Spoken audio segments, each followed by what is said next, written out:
What's up, my wizards? It's Dev here with the Zigs from Mtg. We like it in Magic, and today we look at, well, really late night tonight. We're looking at some Ravnica Allegiance spoilers. We got like 3 over the weekend, so I want to go ahead and tie up those loose ends before we move into the new spoilers tomorrow morning. It won't be too much longer before you see me again, but there's also some other little things I want to talk about, some combos that were discovered over the weekend I haven't gotten the chance to talk about, so we got a few things to discuss in this video. Let's go ahead and hop right to it. Now, to the surprise of a lot of us, we actually got a card on Saturday morning. Here's Drill Bit.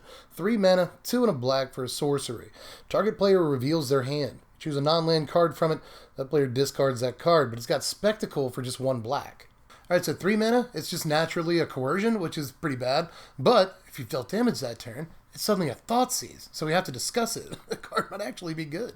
Like, I'm thinking if there's a place for this, it's probably in, like, super low-to-the-ground aggro that plays a lot of 1-drops. You know, if you go like Fanatical Firebrand turn 1, then you can get another 1-drop on turn 2 and still fit in this card, which might actually be really, really relevant. And even though in an aggro deck you don't want to cast this on turn 3 for like the full cost and just blow all your mana, you're still not just giving up that turn. You're still getting that sweeper or that like big threat out of their hand. So you won't ever really be happy about casting this for the full cost, but you'll be happy to get whatever you get out of your opponent's hand with it. So at least there's that. And actually, one more thing about this card. If you get this on turn 3 with the discount, it's not that bad. Like, it's not too hard to envision, you know, a turn sequence where you go turn 3 via Pyromancer into Drill Bit. So Drill Bit is tailor-made, you see what I did there, for these low-to-the-ground aggro decks, and I could actually see it having a pretty good home there. But here's our second spoiler of the weekend here. Here's Niv-Mizzet of the Old Ways. I hope I said that right. It's 5 mana, 3, a red and a green for a legendary Centaur Druid. It's a 5/5. You can't cast non-creature spells, and whenever you tap a land for mana, you add 1 mana of any type that land produced. Alright, so it's a mana flare that doesn't let you cast non-creature spells.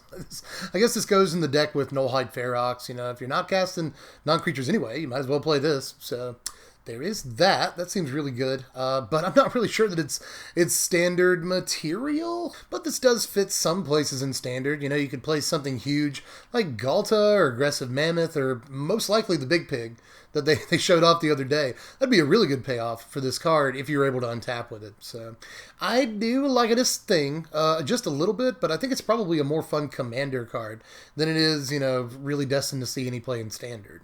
But this last card we're going to look at is brand new. Here's Sano Wayfinder. It's 1 and a green for a 2/1 Elf Scout. When it enters the battlefield, look at the top 4 cards of your library. You may reveal a creature or land and put it on top of your library.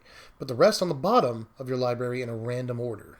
Okay, so I think this is probably the best card spoiled all weekend. I don't like, I mean, there's only 2 other cards. There's not much competition, but I don't like that it puts the card on top of your library. Just make sure you draw it the next turn rather than actually putting it in your hand. If it put it into your hand, this card would be very, very good. But I still think that it's playable. You know, it's got a relevant creature type at the very least. And it's kind of a bear, you know, 2-power guy for 2 mana. That's at least somewhat playable. And there is some competition, even just in the elf deck, at the 2-drop slot. But in green decks in general, there's a lot of competition at the 2-drop slot. That said, I could definitely see a deck that's, you know, searching for a specific creature. Maybe wanting this. Decks that want that are really getting a lot of tools. Like if you're just looking for Frilled Mystic or something like that, then this can help you get it by turn 4 really easily. So there's a lot of other examples you can use. Frilled Mystic was just, for whatever reason, the first thing that popped into my mind. But even if you're building like a combo deck and you're looking for a specific creature, then this can help do it. Like in the Elves deck, you're obviously looking for Beast Whisperer by turn 3. And it's a lot of the time, you know, turn 4 at the very latest.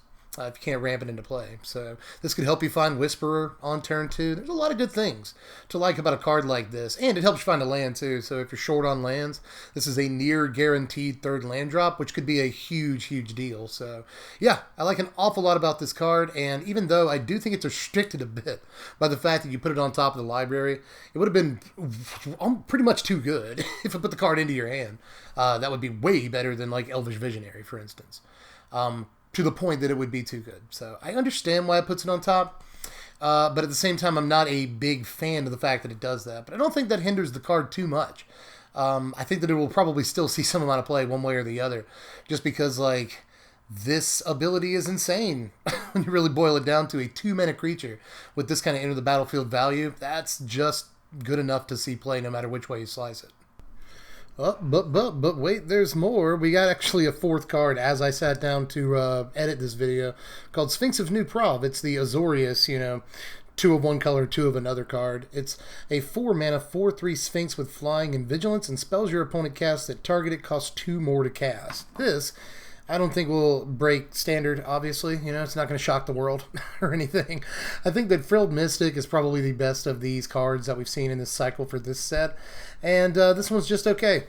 You know, probably a limited all-star, but I don't think too much else. I'm not sure this cracks standard.